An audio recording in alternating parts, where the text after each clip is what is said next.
তার সৌভাগ্য হয়নি সালাতের দিকে আসা, তার সৌভাগ্য হয়নি রমজানের রোজা পালন করা। ঈমান মানে কি? কাকে বিশ্বাস করবেন? কি বিশ্বাস? আল্লাহ আছে, এটাই এটাই শেষ। ফিনিশ। আল্লাহ আছেন, ফিনিশ। আমি বিশ্বাস করছি আল্লাহ আছেন। হুজুর কিছু মনে করেন না, নামাজ রোজা না করলেও ঠিক কি আছে, ঈমান ঠিক আছে বলে না? কে বলে? আপনার সন্তান বলে, আপনার ভাই বলে, আপনার বন্ধু বলে। আমি এটাও ভুল বলছি? হুজুর নামাজ রোজা না করলে কি হবে, ঈমান ঠিক আছে। আমাদের মাঝ থেকে সম্মানিত এই মাসটি বিদায় নিচ্ছে।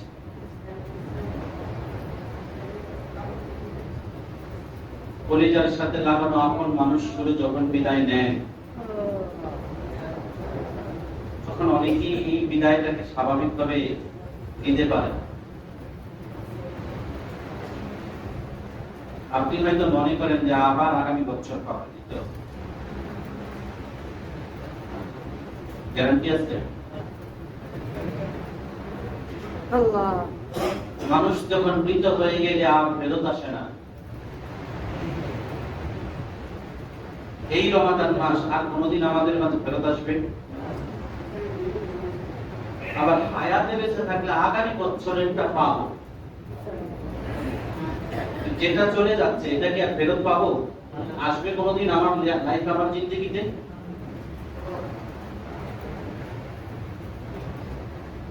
আফসোসের বিষয় হলো ঈমানদারদের জন্য।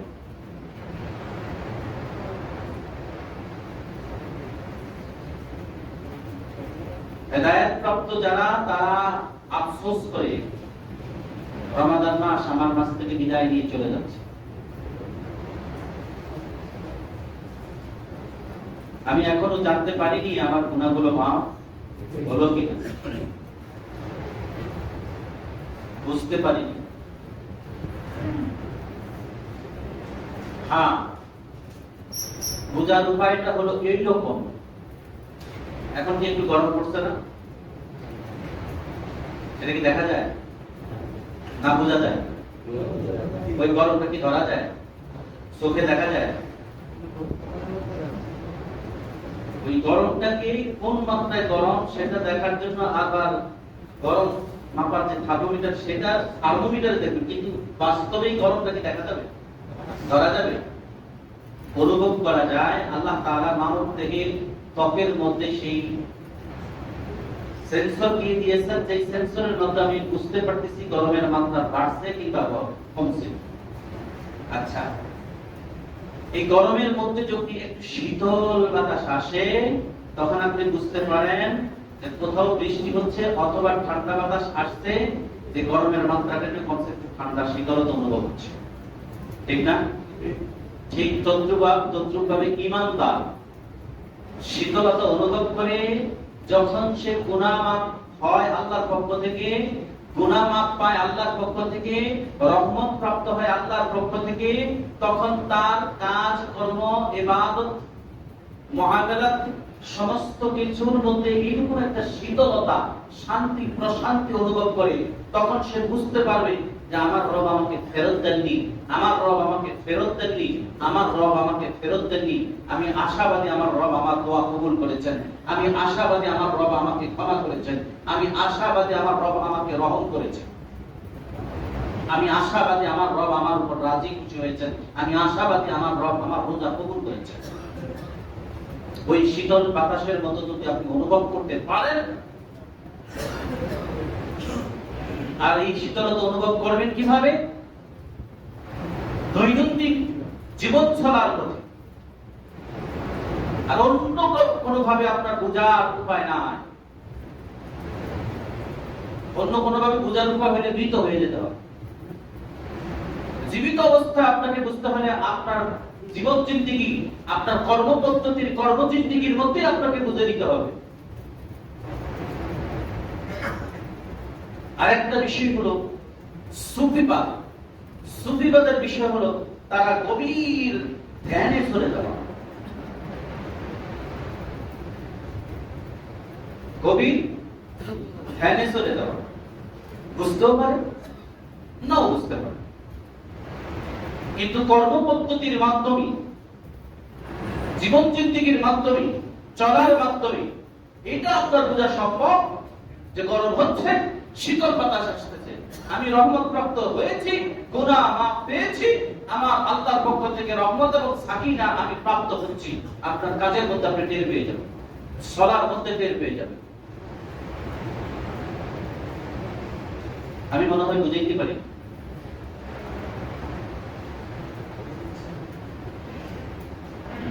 তেমনি ভাবে এই রমাদান মাস আমাদের মাঝ থেকে বিদায় নিচ্ছে।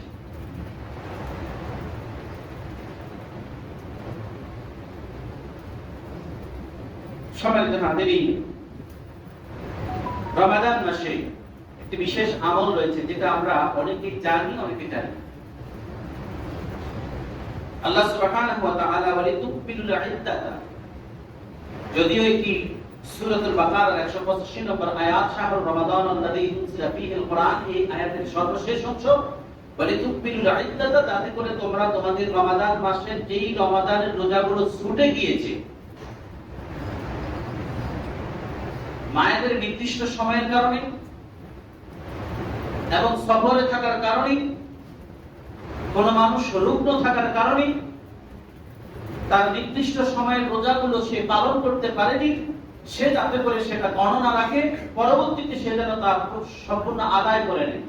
এই জন্যই আল্লাহ বলছেন ওয়ালিতুকমিলুল ইদ্দাতা, যাতে তোমরা গণনা করতে পারো। এই গণনাটা হলো রমাদানের যে রোজাগুলো ছুটে যায়, মূল কথা হলো যে রমাদানের যে রোজাগুলো ছুটে যায় সেই রমাদানের সংখ্যাগুলো গণনা করার জন্য, যাতে করে পরবর্তীতে আমি তার কাজা আদায় করে দিতে পারি।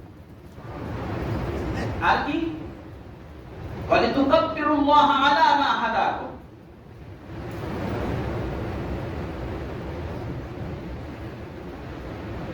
এই হাদাকুম শব্দটা বোঝাটা খুবই গুরুত্বপূর্ণ। হেদায়েত প্রাপ্ত ঈমানদার ব্যক্তি একমাত্র রবের কর্মের দিকে আসে, সে সালাতের দিকে আসে, সে রমাদানের রোজার দিকে আসে, আযান হলে সালাতের দিকে ধাবিত হয়। আর যে ঈমান আনতেই পারেনি এখনো এবং হেদায়েত প্রাপ্ত হতে পারেনি এখনো, ঈমান কি এটা এখনো বুঝতেই পারেনি, তার সৌভাগ্য হয়নি সালাতের দিকে আসা, তার সৌভাগ্য হয়নি রমজানের রোজা পালন করা। ঈমান মানে কি? কাকে বিশ্বাস করবে? আল্লাহ। কি বিশ্বাস? আল্লাহ। এটাই এটাই শেষ, ফিনিশ। আল্লাহ আছেন, ফিনিশ। আমি বিশ্বাস করছি আল্লাহ আছেন। হুজুর কিছু মনে করেন না, নামাজ রোজা না করলেও ঠিক কি আছে, ঈমান ঠিক আছে বলে না? কে বলে? আপনার সন্তান বলে, আপনার ভাই বলে, আপনার বন্ধু বলে। মনে হয় এটাও ভুল বলছি? হুজুর নামাজ রোজা না করলে কি হবে, ঈমান ঠিক আছে।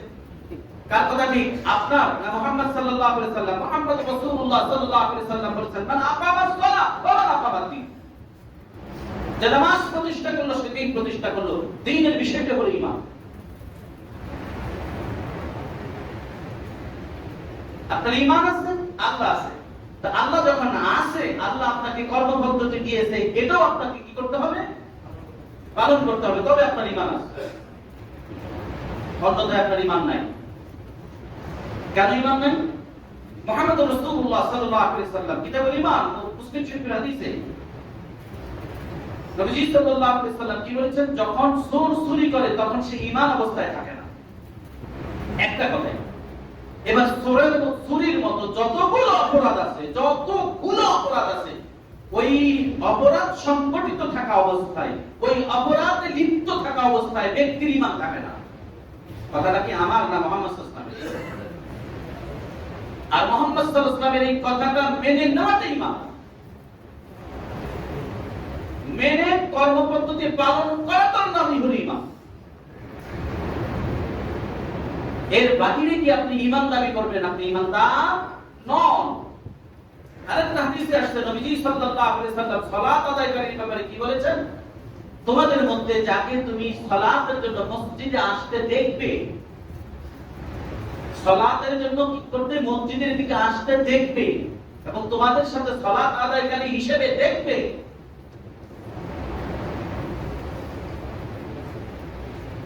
তোমরা তাকে ঈমানদার বলতে পারো। কথাটা কার?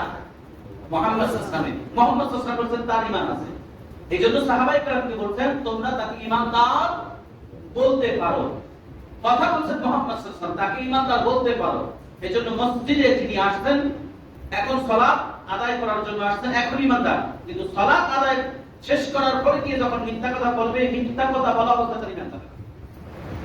তাকে ঈমানদার মিথ্যা কথা বলে, চুরি করে, জেনার বিচার, মাপে ওজনে কম দেয় না। এবার বুঝতে পারছেন আপনার কাছে ঈমান কত হালকা জিনিস। আপনারা যে বলেন ঈমান ধরে রাখা খুব কঠিন, কচু পাতার পানির মতো। কিন্তু কচু পাতার পানি তো তবু একটু, কচু পাতার যদি কিছু আঁশ থাকে সেখানে একটু ফোঁটা বিন্দু পরিমাণ, একেবারে সূক্ষ্ম বিন্দু পরিমাণ পানির ফোঁটা হলো লেগে থাকে, কিন্তু আপনার ঈমান তো তাও থাকে। আর মুহাম্মদ সাল্লাল্লাহু আলাইহি ওয়াসাল্লাম বলছেন চোর চুরি করা অবস্থায় তার ঈমান থাকে না, সেখানে কি একটু আংশিক বিন্দু বলা আছে? না। ওয়ালিতুকাব্বিরুল্লাহ আলা মা হাদাকুম, তোমাদেরকে আল্লাহ হেদায়েত দান করে দিয়েছেন, ঈমানের মতো দৌলত দিয়েছেন। ঈমান মুমিনের কাছে দৌলত। আল্লাহু আকবার।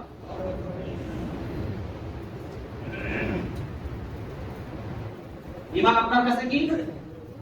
দৌলত মানে কি? কি? সম্পদ।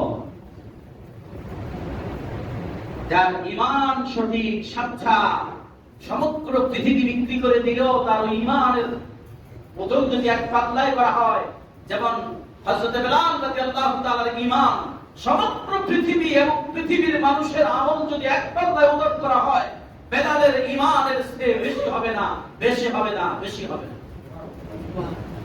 ঈমান এমন জিনিস।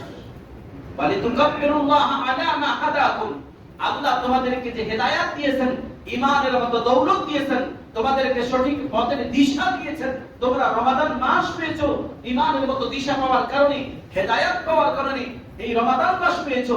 রমাদানের রহমত, মাগফিরাত, নাজাত পেয়েছো, লাইলাতুল কদর পেয়েছো, কোরআন নাজিলের মাস পেয়েছো। যে আল্লাহ তোমাদেরকে হেদায়েত দেওয়ার পর তোমরা এই সব কিছু পেলে, অতএব তোমরা তার মহত্ব আর শ্রেষ্ঠত্ব এবং তার শ্রেষ্ঠত্বের মহত্বের ঘোষণা করো। ওয়ালিতুকাব্বিরুল্লাহ, এবং তার শ্রেষ্ঠত্ব ঘোষণা করো। কে বলছেন কথা? আল্লাহ। সূরাতুল বাকারা আয়াত নাম্বার 185। আল্লাহ বলতেছেন তার শ্রেষ্ঠত্ব ঘোষণা করতে। এই শ্রেষ্ঠত্ব ঘোষণা করতে গিয়ে নবীজি সাল্লাল্লাহু আলাইহি ওয়াসাল্লাম একটি আমল ছিল, সেটি হলো রাসূলুল্লাহ সাল্লাল্লাহু আলাইহি ওয়াসাল্লাম সাব্যস্ত করেছেন, এটা অনেকে জানেন না।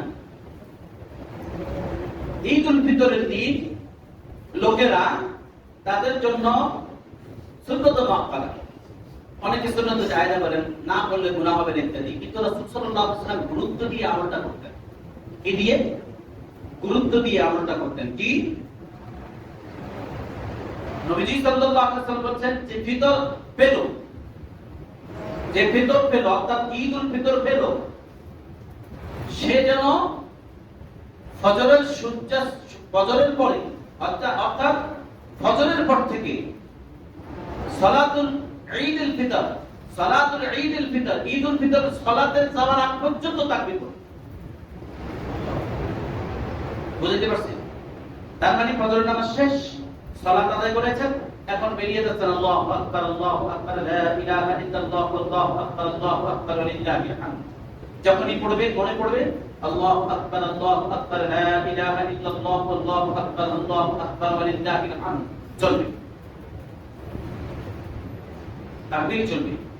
এবার যখন আপনি একেবারে রেডি হয়ে গেছেন, পোশাক পরে ফেলেছেন, ঘর থেকে বেরিয়ে পড়েছেন, আল্লাহু আকবার, আল্লাহু আকবার, লা ইলাহা ইল্লাল্লাহ, আল্লাহু আকবার, আল্লাহু আকবার, লিল্লাহিল হামদ। যখন ঈদের মাঠে প্রবেশ করেছেন, আপনার তাকবীর বন্ধ, আপনার তাকবীর বন্ধ। ঈদের সালাত শেষ, আর তাকবীর নেই। কারণ সালাতের মধ্যে খুতবার মধ্যে তাকবীর আছে না নাই? ওই পর্যন্তই শেষ। সালাত শেষ, তাকবীর শেষ। তাই খুতবা কিন্তু সালাতের অংশ। খুতবা কি? সালাতের খুতবা শোনা ওয়াজিব। খুতবা শোনা কি? ওয়াজিব। দ্বিতীয় খুতবায় দোয়া। কাদের জন্য? নিজের জন্য, সমাজের জন্য, মুসলিম উম্মার জন্য দোয়া। সেই দোয়াতে অংশগ্রহণ করে না অনেকে, প্রথম খুতবা শুনেই চলে যায়। ওই লোকের সে কৃপণ আর কি আছে যে ইবাদত করলো কিন্তু আল্লাহর কাছে দোয়া করলো না? জানেন, যে ব্যক্তি সালাত আদায় করলো, কোরআনের তেলাওয়াত করলো, কিন্তু দোয়া করলেন না, আর এইভাবেই চললো, আল্লাহ রাগান্বিত হন। আল্লাহ কি হবে? রাগান্বিত হন দোয়া না করো। হাদিসে কি আসছে? আদ-দুআউল মুখসুল ইবাদা। ইবাদতের সারাংশ, ইবাদতের মূলই হলো দোয়া। এই দোয়াটার প্রথম বাক্য হবে আস্তাগফিরুল্লাহ, কারণ সালাত পেয়েছি, ইবাদত করছি না, সালাত আদায় করছি, ইবাদত করেছি না, সালাম ফিরালাম। প্রথম দোয়া হবে আস্তাগফিরুল্লাহ, আস্তাগফিরুল্লাহ, আস্তাগফিরুল্লাহ, আল্লাহু আকবার। প্রথম বাক্যে আল্লাহু আকবার কোন কোন হাদিসে আসছে, আর না হলে আস্তাগফিরুল্লাহ, আস্তাগফিরুল্লাহ, আস্তাগফিরুল্লাহ, আল্লাহুম্মা আনতাস সালাম ওয়া মিনকাস সালাম, তাবারাকা ইয়া যাল জালালি ওয়াল ইকরাম, লা ইলাহা ইল্লাল্লাহ ওয়াহদাহু লা শারীকা লাহু, লাহুল মুলকু ওয়া লাহুল হামদ ওয়া হুয়া আলা কুল্লি শাইইন কাদির। লা ইলাহা ইল্লাল্লাহ وحده لا شريك له له الملك وله الحمد وهو يحيي ويميت وهو على كل شيء قدير. اللهم لا مانع لما اعطيت ولا معطي لما منعت ولا ينفع ذا الجد منك الجد. এরপর আপনি আরো দোয়া করতে পারেন, ربنا آتنا في الدنيا حسنة ربنا ظلمنا أنفسنا وإن لم تغفر لنا وترحمنا لنكونن من الخاسرين. হাদিসের দোয়া করতে পারেন, শেফার জন্য দোয়া করতে পারেন, اللهم رب الناس أذهب البأس اشفاء أنت الشافي لا شفاء إلا شفاءك شفاء لا يغادر سقما. মুসিবতের মধ্যে আছি, ইন্না লিল্লাহি ওয়া ইন্না ইলাইহি রাজিউন। আল্লাহুম্মা আজিরনি ফি মুসিবাতি ওয়াখতিফ লি খায়রান মিনহা ওয়াখতিফ লানা খায়রান মিনহা। এই দোয়াগুলো করবেন। সম্মানিত হাজিরিন, এরপর আল্লাহ সুবহানাহু ওয়া তাআলা কি বলেন? তোমরা তোমাদের রবের শ্রেষ্ঠত্ব ঘোষণা করবে, এই জন্য করবে ওয়ালাআল্লাকুম তাশকুরুন, যে তোমরা রমাদান মাস পেলে, তোমরা ঈমান প্রাপ্ত হলে, তোমরা হেদায়েত প্রাপ্ত হলে, এই জন্য তোমরা তোমাদের রবের শ্রেষ্ঠত্ব ঘোষণা করবে, যাতে করে এই মানুষগুলোর মধ্য থেকে, এই দুনিয়ার মানুষগুলোর মধ্য থেকে ওয়ালাআল্লাকুম তাশকুরুন, তোমরা আল্লাহ তাআলার কৃতজ্ঞ বান্দা হতে পারো, শুকরকারী হতে পারো। আলহামদুলিল্লাহ, আল্লাহ আমাকে রমাদান মাস দিয়েছে। এই কথা বলবেন না, রমাদান মাস পেলাম, ইবাদত করছি, ইস্তিগফার করেছি, তওবা করেছি, চেষ্টা করেছি গুনাহ থেকে মুক্ত থাকার জন্য, আল্লাহ যদি চায় তাহলে আল্লাহ মাফ করবে, এই কথা বলা যাবে? তাহলে দুটো কথা বলবো। মুহাম্মদ রাসূলুল্লাহ সাল্লাল্লাহু আলাইহি ওয়াসাল্লাম বলেছেন, তুমি যখন দোয়া করবে, হাদিসের পরিভাষায় লাউ শব্দ আসছে, লাউ শব্দের অর্থ হলো যদি। লাউ শব্দের অর্থ যদি। মুহাম্মদ রাসূলুল্লাহ সাল্লাল্লাহু আলাইহি ওয়াসাল্লাম বলেন, যখন তুমি দোয়া করবে এই কথা বলো না যদি আল্লাহ কবুল করে, এই কথা বলবে না। কি বলবে? আমি আশাবাদী আমার রব আমার দোয়া কবুল করবে। তুমি আশাবাদী থাকো, অবশ্যই আল্লাহ কবুল করবে। কি থাকতে হবে? আশাবাদী। লাউ বলে সন্দেহ, সন্দেহযুক্ত হবে না। লাউ সন্দেহ করা যাবে না, যদি আল্লাহ কবুল করে। আমি আমার নিজের ব্যাপারে, নিজের ইবাদতের ব্যাপারে, নিজের চিন্তার ব্যাপারে, নিজের রমাদানের ব্যাপারে, নিজের জিকিরের ব্যাপারে, নিজের ইস্তিগফারের ব্যাপারে আমি নিজেই তো সন্দেহান, যদি আল্লাহ কবুল করে। এই যদি শব্দ বলা যাবে না, যদি শব্দ বলা যাবে না। মুহাম্মদ রাসূলুল্লাহ সাল্লাল্লাহু আলাইহি ওয়াসাল্লাম বলেছেন, তুমি আশাবাদী থাকো যে আল্লাহ তোমাকে কবুল করবেন, অতএব আশাবাদী থাকবে। মুহাম্মদ রাসূলুল্লাহ সাল্লাল্লাহু আলাইহি ওয়াসাল্লামের একজন সাহাবী, এই মুহূর্তে আমার নামটা মনে পড়ছে না, মুহাম্মদ রাসূলুল্লাহ সাল্লাল্লাহু আলাইহি ওয়াসাল্লামের একজন সাহাবী অন্তিম শয্যায় ছিল। মুহাম্মদ রাসূল সাল্লাল্লাহু আলাইহি ওয়াসাল্লাম কে দেখার জন্য ওই সাহাবী অন্য সাহাবীদের কাছে বলল যে আমি তো হয়তো শেষ মুহূর্তে আমি একটু মুহাম্মদ সাল্লাল্লাহু আলাইহি ওয়াসাল্লামকে দেখতে চাই। মুহাম্মদ সাল্লাল্লাহু আলাইহি ওয়াসাল্লাম সংবাদ পেয়ে ছুটে গেলেন সাহাবীর কাছে। মুহাম্মদ রাসূলুল্লাহ সাল্লাল্লাহু আলাইহি ওয়াসাল্লাম তার মাথার কাছে বসে বললেন, তার নাম ধরে। সাহাবীর নাম মনে আসতে আসতে আল্লাহ কবুল করুন। ওই সাহাবীকে জিজ্ঞেস করলেন, এখন তুমি কেমন বোধ করতেছো, কেমন অনুভব করতেছো? সাহাবী উত্তর দিলেন, ইয়া রাসূলুল্লাহ, আমি একটু এখন ভালো বোধ করতেছি। আমি এখন একটু ভালো বোধ করতেছি, কারণ তার মৃত্যুর যন্ত্রণা এতটাই কষ্ট ছিল যে কষ্ট পাচ্ছিল। কিন্তু মুহাম্মদ রাসূল সাল্লাল্লাহু আলাইহি ওয়াসাল্লাম যখন আসলেন, জিজ্ঞেস করলেন, তুমি এখন কেমন বোধ করতেছো? সাহাবী বললেন, ইয়া রাসূলুল্লাহ, আমি একটু ভালো বোধ করতেছি।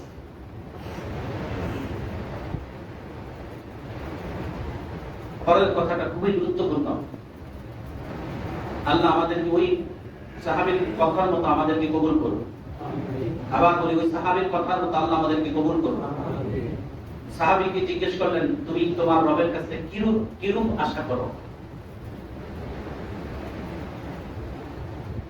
মুহাম্মদ রাসূল সাল্লাল্লাহু আলাইহি ওয়াসাল্লাম জিজ্ঞেস করলেন, তুমি তোমার রবের কাছ থেকে কিরূপ আশা করো?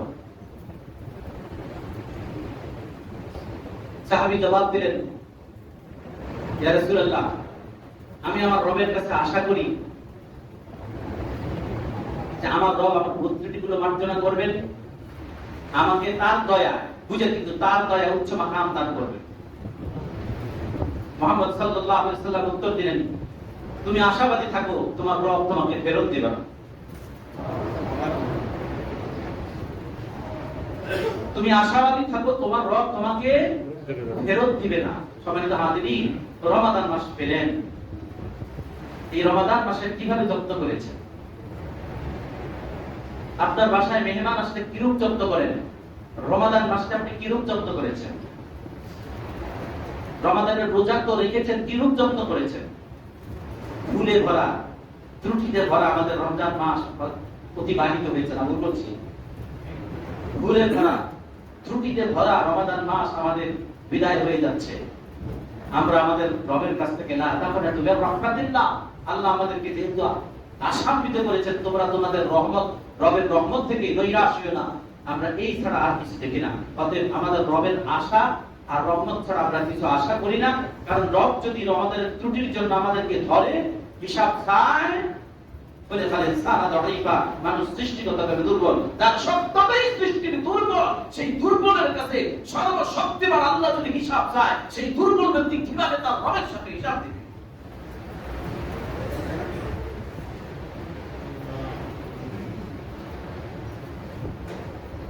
সম্মানিত হাজিরিন, অতএব এই রমাদান মাস আমাদের মাঝ থেকে বিদায় নিচ্ছে।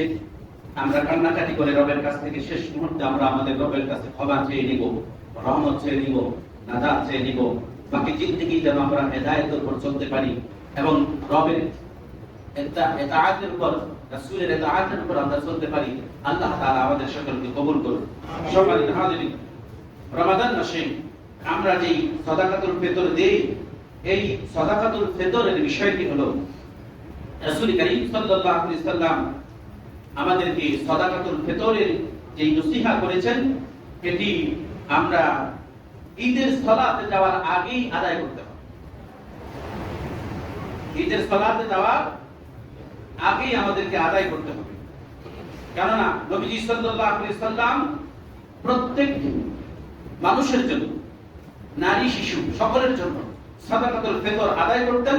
ফামান আদাহা ক্বাবলা সালাতি, এই সালাত হলো সালাতুল ঈদুল ফিতর। ফামান আদাহা, নবীজি সাল্লাল্লাহু আলাইহি সাল্লাম বলেন যে যে ব্যক্তি মিসকিনকে খানা প্রদান করে, বুঝেন কিন্তু বিষয়, খানার কথা বলছে, কিন্তু আপনি দিচ্ছেন টাকা। বুঝছেন, মুহাম্মদ সাল্লাল্লাহু আলাইহি সাল্লামের সময় কি দিনার দিরহাম ছিল না? ছিল কিনা? বিনিময়যোগ্য দিনার দিরহাম ছিল কিনা? সাহাবায়ে কেরামের মধ্যে খাদ্য ব্যতীত দিনার দিরহাম ছিল কিনা? ছিল।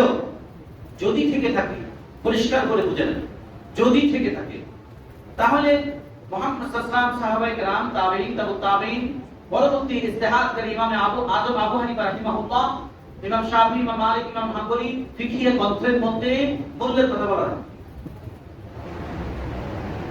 পরবর্তী মুস্তাহিদিন যারা এই ফিকহ গ্রন্থগুলোকে আবার গবেষণা করছেন, তারা মতামত দিয়েছেন, দলিল দেন না, এটাই দলিল বলেন না, মতামত দিয়েছেন মূল্য দিয়ে আদায় করলে হয়ে যাবে। যেমন শর্ত দিচ্ছেন, দূরবর্তী কোনো ব্যক্তি আমার জানা মতে সে নিরীহ দুর্বল, তাকে দিলে সে খাদ্য কিনে নিবে, এখন তাকে কি আমার পৌঁছানো সম্ভব না? এখন ব্যাংকিং সিস্টেম বা মোবাইল ব্যাংকিং সিস্টেম, যে সিস্টেমে আছে সিস্টেমে পাঠাইলে সে পেয়ে যাবে, সে খাদ্য বস্ত্র কিনে নিতে পারবে, তার উপকার হবে। এই ক্ষেত্রে ছাড়া কাছাকাছি আপনি ওই টাকা দিয়ে আদায় করলে আপনার ক্ষেত্রে আদায় হবে না। আবার অনেকে ফিকহি আলেম যারা, ফুকাহা আলেম যারা আছেন, হানাফি আলেম, তারা বলেন যে মূল্য দিয়ে হোক টাকা দিয়ে হোক আদায় করলে আদায় হয়ে যাবে। কিন্তু রাসূলুল্লাহ সাল্লাল্লাহু আলাইহি ওয়াসাল্লামের সময় দিনার দিরহাম ছিল, তার উপরেও কি দিয়ে? খাদ্য দিয়ে তিনি সাদাকাতুল যাকাত আদায় করেছেন, সাদাকাতুল ফিতর আদায় করেছেন, সাদাকাতুল যাকাত না, সাদাকাতুল ফিতর আদায় করেছেন খাদ্য দিয়ে। কি দিয়ে? জব দিয়ে। কি দিয়ে? জব দিয়ে। অর্ধসা, এক সা। কি? হলো একটি পরিমাপ যন্ত্র বা পরিমাপ করার বিষয়, সংখ্যা। সেটা আমাদের ভাষায় এখন এসে গেছে কেজি, লিটার, কিন্তু আরবের ভাষায় ছিল পরিমাপ যন্ত্র, যেটাকে আমরা এখন কেজি বলি, 1 কেজি, 1 কিলো ইত্যাদি। তখনকার দিনে 100 সমপরিমাণ, বর্তমানে আমাদের ওজনের মাপে 100 সমান 3 কেজি 270 গ্রাম।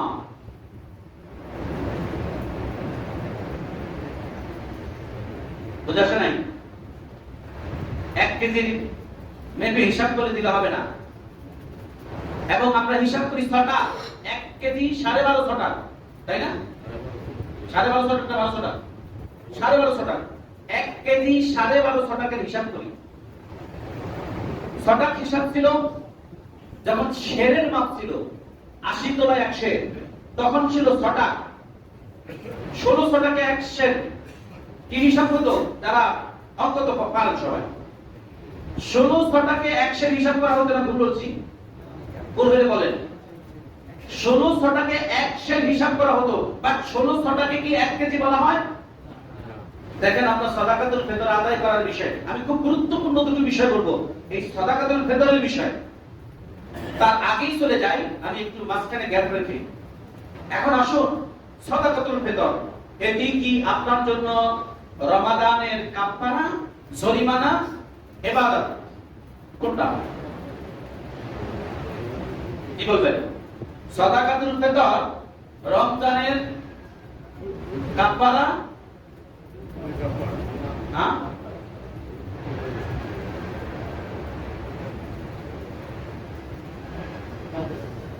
এই যে একটা বিষয় আমাদের ভিতরে ঢুকে গেছে, আমরা যুগের পর যুগ, সময়ের পর সময় এটাই জেনে আসছি, রোজার কাফারা আদায় করুন, বুঝতে গেছি সেগুলো। কিন্তু আমি যেটা অ্যানালাইজ করলাম, সেটা দেখলাম যে না না না, সাদাকাতুল ফিতর একটি ইবাদত। সাদাকাতুল ফিতর একটি ইবাদত। নবী করিম সাল্লাল্লাহু আলাইহি ওয়াসাল্লাম উম্মতের জন্য একটি ফরজ করেছেন, মানে আল্লাহর পক্ষ থেকে ফরজ হলে তো সাব্যস্ত। মুহাম্মদ সাল্লাল্লাহু আলাইহি ওয়াসাল্লামের ফরজ বলতে এটা ওয়াজিব। মুহাম্মদ সাল্লাল্লাহু আলাইহি ওয়াসাল্লাম উম্মতের জন্য ফরজ করেছেন, এটা উজুব, ওয়াজিব আর কি। তাই সাদাকাতুল ফিতর আদায় করা ওয়াজিব, যা মুহাম্মদ সাল্লাল্লাহু আলাইহি ওয়াসাল্লাম নির্ধারণ করেছেন, নির্ধারিত করেছেন। ফরজ শব্দের অর্থই হলো নির্ধারণ করা। নবীজি সাল্লাল্লাহু আলাইহি ওয়াসাল্লাম এটি নির্ধারণ করেছেন উম্মার জন্য। অতএব এটি ইবাদত, এটি নট আপনার জরিমানা বা কাফারা। আর দেখবেন কাফারা হিসাবে, আজকের থেকে জানার পর আর কাফারা হিসাবে কোনদিন দেখবেন, জরিমানা হিসাবে দেখবেন ইবাদত। কি হিসাবে? যখন আপনার মধ্যে আপনার থিওরি আসবে, আপনার মাইন্ড আসবে এটা তো ইবাদত, তখন আপনি সাদাকাতুল ফিতর আদায়ের ব্যাপারে কার্পণ্য করবেন না, কম মূল্য দিতে চেষ্টা করবেন না, কারণ ইবাদত হবে শ্রেষ্ঠতর। ইবাদত হবে কি? শ্রেষ্ঠতর, যেন আমার রবের কাছে গ্রহণযোগ্য হয়। আমি কি কথা বুঝাইতে পারছি? অতএব সেই ক্ষেত্রে যেহেতু এটি ইবাদত, আমি কেন এই কথাটা বলছি? কিছুদিন আগে একজন ব্যক্তি বলতেছে যে আমি তো কিসমিস দিয়ে দিব না, আমি তো খেজুর দিয়ে দিব না। আমি বলছি আপনি খেজুর দিয়ে দিবেন।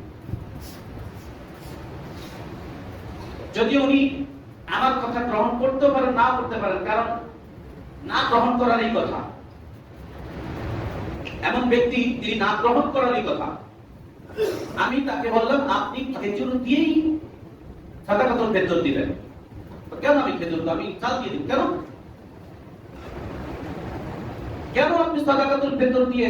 এটা তো হলো রিকশা ড্রাইভার দরিদ্র মানুষের জন্য হলো চাল দিয়ে গম দিয়ে সাদাকাতুল ফিতর আদায় করা। আপনার তো ঢাকা শহরে 2-3টা ফ্ল্যাট আছে, আপনি কোটিপতি, সম্পদ আছে, মাসে ইনকাম আছে 1.5 লাখ টাকা 2 লক্ষ টাকা। যখন আপনি কোম্পানিতে জব করতেন এক মাসিক স্যালারি পেতেন 4 থেকে 5 লক্ষ টাকা। অতএব আপনার 4-5 লক্ষ টাকা আয়ের ব্যক্তি, মাসে 4-5 লক্ষ টাকা আয়ের ব্যক্তি, তিনি 110 টাকা 180 টাকা কেজির চাউল দিয়ে ফেতরা দিবেন। আর রিকশা ড্রাইভার মাসে খরচপাতি বাদ দিয়ে 15-16 হাজার টাকা আয়ের ব্যক্তি 110 টাকা বা 60 টাকা বা 80 টাকা কেজির চাউল সমান হবে? মানদণ্ড আছে এখানে। যিনি চাল দিয়ে বা গম দিয়ে সাদাকাতুল ফিতর আদায় করা সক্ষম তিনি তাই করবেন। যিনি খেজুর দিয়ে সক্ষম তিনি খেজুর দিয়ে দিবেন, যিনি কিসমিস দিয়ে সক্ষম কিসমিস দিয়ে দিবেন। এজন্য একজন বলছেন প্রধান খাদ্য তো আর আসলে কিসমিস না, কিসমিস তো আসলে মানুষের প্রধান খাদ্য না। কারণ একজন মানুষের খাদ্য চাহিদা পূরণ করতে হলে তাকে চাল দেওয়াই উত্তম। অথবা আপনি খেজুর দেন, খেজুর দিয়ে খাদ্য দেন। আপনার যতজন সদস্য এক সা পরিমাণ 3 কেজি 270 গ্রাম করে 3 কেজি 270 গ্রাম ইনটু আপনার জনসংখ্যা কত কেজি খেজুর হয়েছে, এত কেজি খেজুর কিনে গরিব মানুষের মধ্যে আধা কেজি 1 কেজি করে দিয়ে দেন। কারণ খেজুর পুষ্টিকর খাবার, তার খাদ্য চাহিদা পূরণ হবে। খেজুর খাদ্য চাহিদা পূরণ করে না, পুষ্টিকর পূরণ করে না, করে না? তা আপনি তো তার খাদ্য চাহিদা পূরণ করার জন্য দিচ্ছেন। অতএব খেজুর কিনেন আপনি 3 কেজি 270 গ্রাম, মনে রাখবেন 3 কেজি 201 সমপরিমাণ 3 কেজি 270 ইনটু আপনার জনসংখ্যা 2 into equal to 3 equal to 4 equal to 6 equal to আপনার জনসংখ্যা কতজন হিসাব করবেন। 3 কেজি 270 গ্রাম ইনটু আপনার জনসংখ্যা কত কেজি খেজুর হয়েছে কিনে আপনি 1 কেজি করে আপনি দিয়ে দেন। সাদাকাতুল ফিতর আদায় হয়ে যাবে, সাদাকাতুল ফিতর আদায় হয়ে যাবে।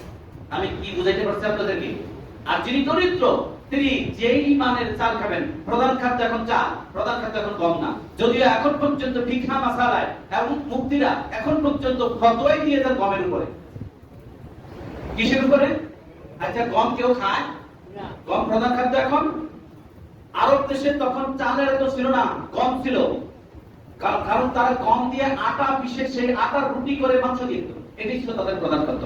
এখনো আরব দেশের রুটি মাংসই তাদের প্রধান খাদ্য, চাল বাতাসে। কিন্তু আমার দেশে আমরা প্রধান খাদ্য কি?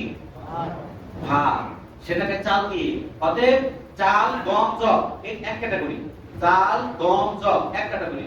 গম যদি অর্ধসা হয় চালও অর্ধসা হবে, গম যদি অর্ধসা হয় জব গম একই মাসালা, অতএব চাল একই মাসালায় অর্ধসা এক সা পরিমাণ যেটা হিসাব আছে সেই হিসাবে আপনি সাদাকাতুল ফিতর আদায় করবেন। এজন্য গমের কথা বলা আছে অর্ধসা। তাহলে 3 কেজি 270 গ্রাম ভাগ 2 সম্ভবত 165 পয়েন্ট কত গ্রাম যেন আসে। সেটা যদি আপনার জনসংখ্যার একটু দিয়ে যত কেজি চাল আসে এই চালটা আপনি একজনকে দিতে পারেন অথবা দুইজনকে ভাগ করে দিতে পারেন। সম্মানিত হাজিরিন, সাদাকাতুল ফিতর কি আপনার জন্য ইবাদত? অতএব এই ব্যাপারে কার্পণ্য করবেন না, অবশ্যই কার্পণ্য করবেন না, অবশ্যই কার্পণ্য করবেন না। তাহলে আপনি আপনার রবের সাথে সম্পর্কিত মুহাম্মদ সাল্লাল্লাহু আলাইহি ওয়াসাল্লামের নির্ধারিত উজুবকে আপনি তিরস্কার করছেন। মুহাম্মদ সাল্লাল্লাহু আলাইহি ওয়াসাল্লাম এটি উম্মতের জন্য নির্ধারণ করে দিয়েছেন। হ্যাঁ, যদি আপনারা কাফারা বলছেন, রোজার কাফারা বলবেন না। আমাদের রোজার ভুল ত্রুটি হয় তার ফিদিয়া, আমরা তার কি দেই? ফিদিয়া আদায় করি, যাতে করে সাদাকাতুল ফিতরের বিনিময়ে আল্লাহ তাআলা আমার রোজার ত্রুটি বিচ্যুতিগুলো মাফ করেন, আল্লাহ তাআলা কবুল করেন।